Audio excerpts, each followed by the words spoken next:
Aquesta és Nakata Rayó. Aquests dies estrena el mallot de Metal Blins, el mateix equip de ciclisme en pista que Marc Bonnin.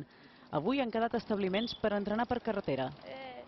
Hola. No perden les ganes d'entrenar, tot i que són realistes. El seu és un esport com si fos amateur. Dedicar-s'hi professionalment és gairebé impossible.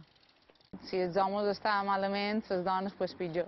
Ja han anat molt en fora, en David, Montanyà, Albert, tots els que tenen grans resultats. Ja els ha costat poder viure d'això, que els sigui reconegut el ciclisme femení, fatal. Per competir per carretera, Namar ho fa amb un equip valencià, el Romovi Rústic, i Nakata amb el Reino de Navarra. Fem el que podem, aquí correm amb els homes, perquè no tenim carreres per nosaltres. Després ja surts a Espanya i hi ha poques carreres per fèmines també, i ja a nivell mundial, pues, per nosaltres és molt de nivell. Però enguany se centren sobretot en les competicions de pista.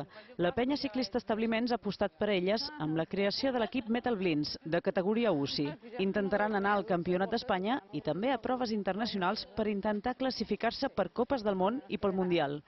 El que és gairebé una utopia és arribar als Jocs de Rio del 2016. Creuen que la Federació Espanyola no s'implica prou.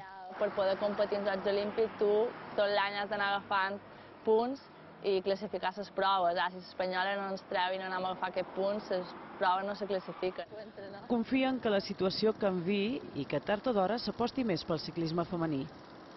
Sempre tens la petita esperança, supos, perquè si no, no crec que siguis entrenant en aquest nivell. Tens l'esperança que qualque cosa canviï i que se dediqui més per nosaltres. El que hem d'intentar nosaltres és a veure si podem arribar a una igualtat. A nivell internacional comença a haver-hi algun raig d'esperança. El Tour, que el 2009 va eliminar la versió femenina, enguany farà una cursa d'un dia per a elles. Però el model a seguir és Itàlia, on el ciclisme femení està totalment professionalitzat. Ja.